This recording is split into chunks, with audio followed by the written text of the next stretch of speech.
This part of the program is a rerun of a program that we had at the Association of American Physicians and Surgeons last year. We thought it was most impressive and we would like to share it with you today. At the time that this program was put on, I was president of the Association of American Physicians and Surgeons. Today, Dr. Jagged is president. So when they mention the president, I'm a has-been in this program. Dr. Jagged is it. So if we could cut the lights and start the program, that'll give people a chance to finish up the breakfast and get on in.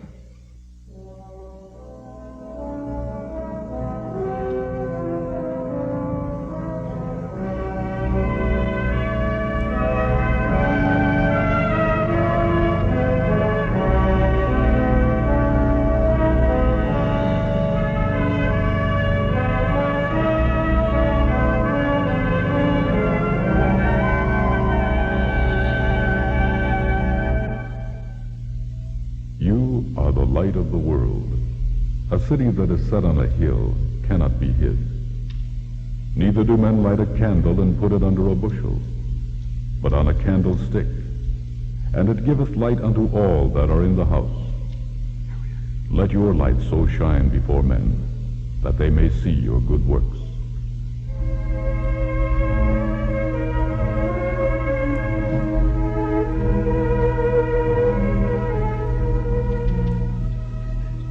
I pledge allegiance to the flag of the United States of America and to the republic for which it stands, one nation under God, indivisible, with liberty and justice for all.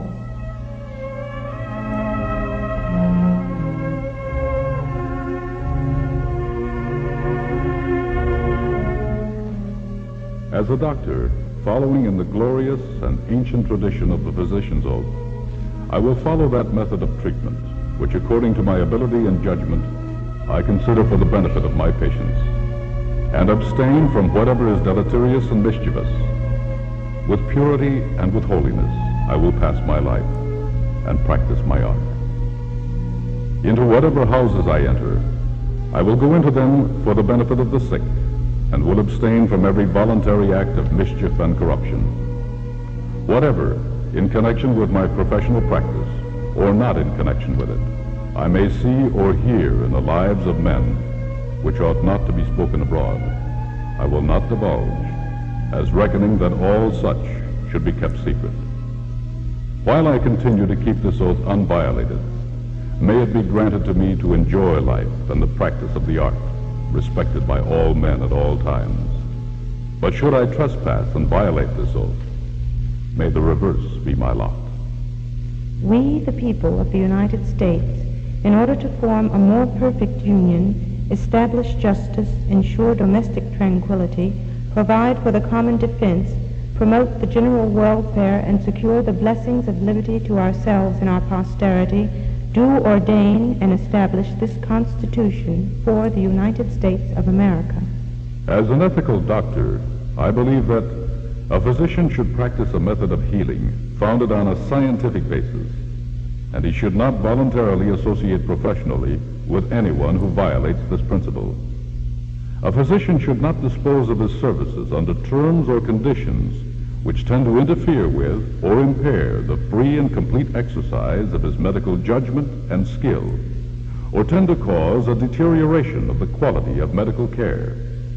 In 1971, Gunnar Bjork, M.D., professor of medicine, Karolinska Institute, Stockholm, and first physician to His Majesty King Adolf VI of Sweden, said on the occasion of the 200th anniversary of the New York Hospital, a teaching institution, I sincerely believe that the achievements of American medical science over the years have been and still are outstanding in the world. I know it from many visits to the excellent medical schools and research institutes in this country. The medical profession in my country is profoundly grateful for all the opportunities for learning that you have provided for us so long. The impressive number of American prize winners in the biomedical sciences should convince yourselves of how the world outside the United States recognizes your achievements. The doctor-patient relationship has become weaker in a situation where the patient is no longer seeing the doctor of his or her choice, but an impersonal institution in which one cannot be assured of meeting one's own doctor. Incentives are being reduced in a socialized system. You are going to get a service that is worse and not better. The American medical schools have produced the finest physicians in the world, both as regards knowledge and professional ethics. You should be very careful not to sacrifice these virtues in a well-meaning but foolish attempt to conform to new ideas.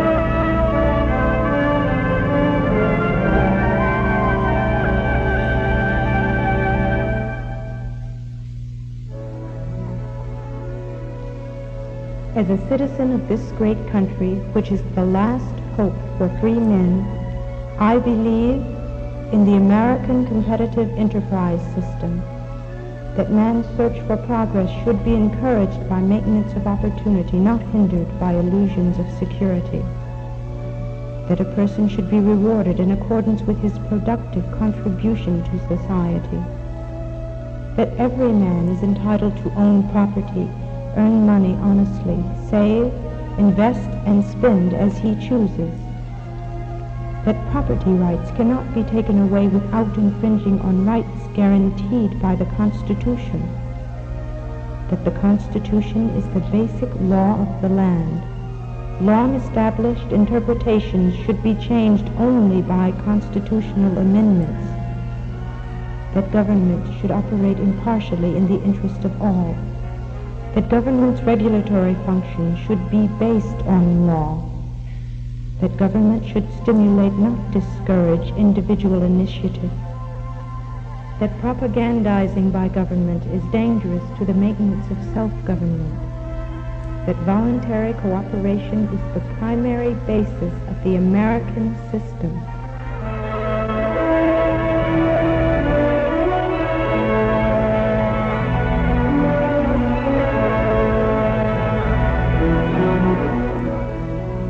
As a private American physician and a member of the Association of American Physicians and Surgeons, I adhere to the ethics of the physician's oath of Hippocrates, to which medical doctors have bound themselves for more than 2,000 years, and to the principles of individual liberty, to which America's founders pledged their lives, fortunes, and sacred honor. Accordingly, I cherish the free and unlimited exercise of my best independent medical judgment solely for my patients. I will not compromise my responsibility to my patients by accepting money from or collaborating with government. I will guard against intrusions by government and others into my relationships with my patients. I will trust patients to meet their obligations. I remain dedicated to the principles that have made medical care in the United States the most excellent in the world.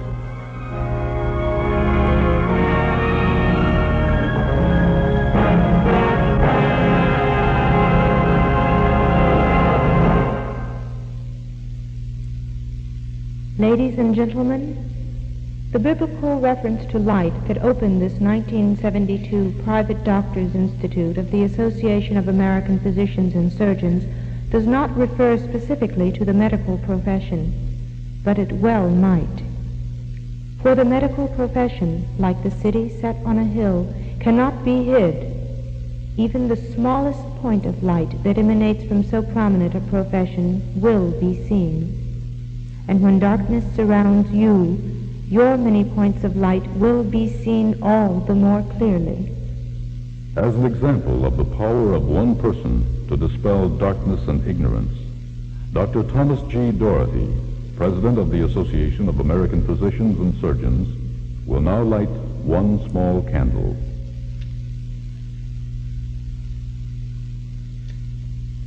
What purpose is served by so small a light as Dr. Dorrity now holds? First, it commands attention. Every eye in this otherwise dark room is focused on his one small candle, for the simple reason that there is nothing else to see. Second, a single candle provides enough light for those nearby to find and light their own small candles. Lighting even one additional candle increases the light in the room 100%. Several members of the board of directors of this association now will demonstrate the power of light to beget more light by lighting their own candles from Dr. Dorrity's and carrying them back to their own parts of the room. Observe from this how darkness has no resistance to light. Observe how it sneaks out of the room as light is increased. And precisely as darkness vanishes in the presence of light, ignorance yields at every point in the face of enlightenment.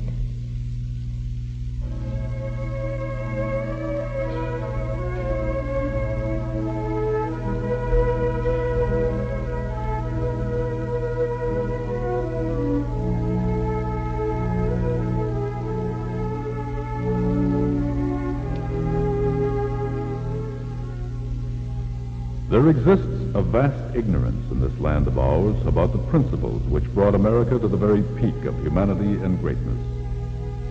We have been reminded here of some of the greatest statements of those principles, principles that always come back to freedom and constitutionalism and the inherent nobility of each of God's human creatures. There exists also a vast ignorance in our land, and even in certain segments of the medical community, about the true nature of the rock of ethical values upon which our profession stands. Values that have enabled physicians to render preeminently useful service to their fellow men since the dawn of civilization. Values that begin with the independent exercise of a doctor's best medical judgment, not in the service of a government or a committee, or even some nebulous sense of humanitarianism, but in the service of one human being, his patient. Values whose effective application in America, coupled with our incomparably high medical standards, have made a greater percentage of our countrymen better cared for medically than any other people in the history of the world.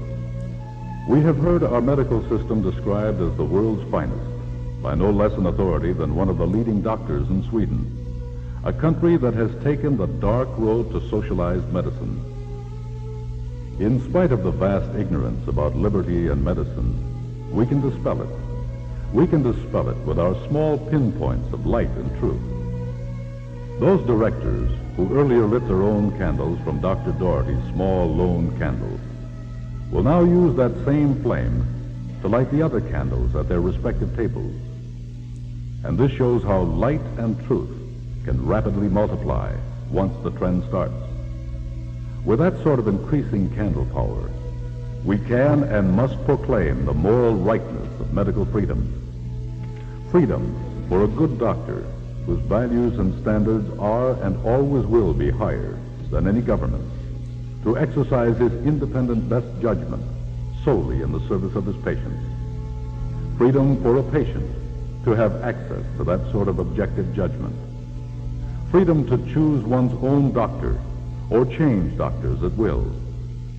Freedom for a doctor to safeguard the most personal details of his patients' lives and keep them from the prying eyes of politicians and government employees. Freedom for all Americans not to have to pay for the medical care of those well able to afford it themselves. Freedom, in short, for Americans to obtain dignified personal care from their own physicians. On each and every one of these points, ladies and gentlemen, America needs and will be attracted by the enlightenment only we can provide. Let us dare to light our small candles. Let us dare to put them on candlesticks and proudly hold them high. Let us dare to light up the whole house that is America. Let us dare to let our light so shine before men that they may see our good works. Let us do it now.